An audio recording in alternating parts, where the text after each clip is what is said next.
Thank you so much, Brenda, and thank you for reminding us of that conversation when you brought Matt Desmond to speak about his book, Evicted. I remember being, personally just moved by his presentation, and I think that we can trace back the development of this initiative all the way back to that seed that you first planted. It's when I started to talk to Eliza about the law school after that event. So. Excellent.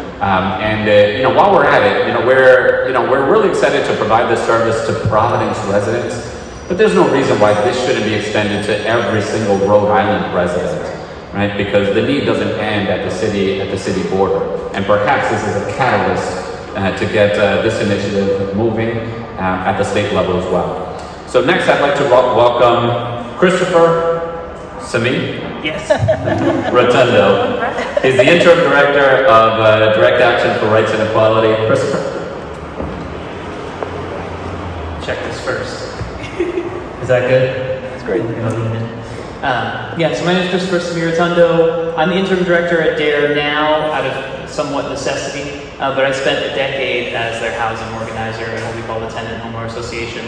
So in 2009, I was in my early 20s, and I want to acknowledge Councilwoman Harris, at the time Mrs. Mary Kay, the organizer at DARE, for my political understanding, and DARE owes her a ton for all the time she put in there and what she built there. So I want to thank her for that, acknowledge her new role here and the continued work she does. But in 2009, my first role was to knock on the doors of houses that were facing foreclosure in the city of Providence, and we knocked on over 50 doors every single weekend for years. Of folks that had no idea what was going on, a house that was already falling apart, and a lot of folks actually were facing literal threat of violence from people banks had hired to get them out of property. So landlords may kindly shut off your electricity. They may send a thug to tell you have no rights, and if you don't get out, I'll call ICE or I'll literally break your knees. I know that the city of Providence is no stranger to that sort of politicking. So that was the sort of stuff I experienced as an organizer here for the first time, and that process has continued, right? So foreclosure tapers off as a critical issue, but rents start to rise, ownership in land and housing changes, people rent to students. It's sort of, when we rely on the market to provide housing for folks, this is the result, and it's been the result for centuries. So, this investment in trying to prevent that, to forestall some of the immediate impacts and look towards the future, is long overdue. Super valuable. I think at DARE, when we look at investments of dollars, we look at them as a statement of value, right? You can look across the street there and see another statement of value, right? That's different than this one.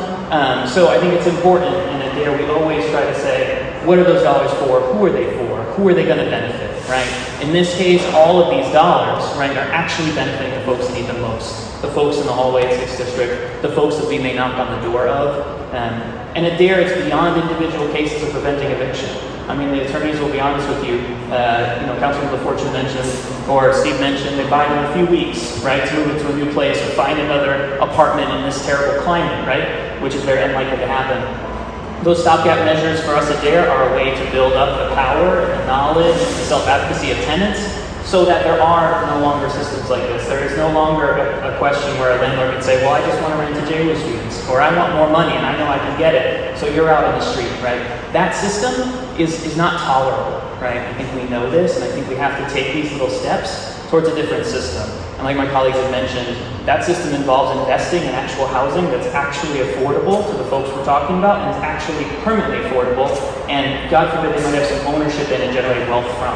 Right? Until we orient all our investments, right, all of the efforts that the city provides and that we provide as organizations, and attorneys, and individuals, until we orient towards that, we're going to continue to play these little games, right? To deal with foreclosure, and then the student housing crisis, and then the rent crisis, and then this crisis, one after the other. History shows us this. So I think if anything, I want to say this is an opportunity to continue this work. Right? I'm grateful to the folks who are investing in this work, but as my colleagues have mentioned, it's not nearly enough, and we need to keep our eyes on the horizon, right, and what we want to see. So I'm grateful to you all. Thanks for having me.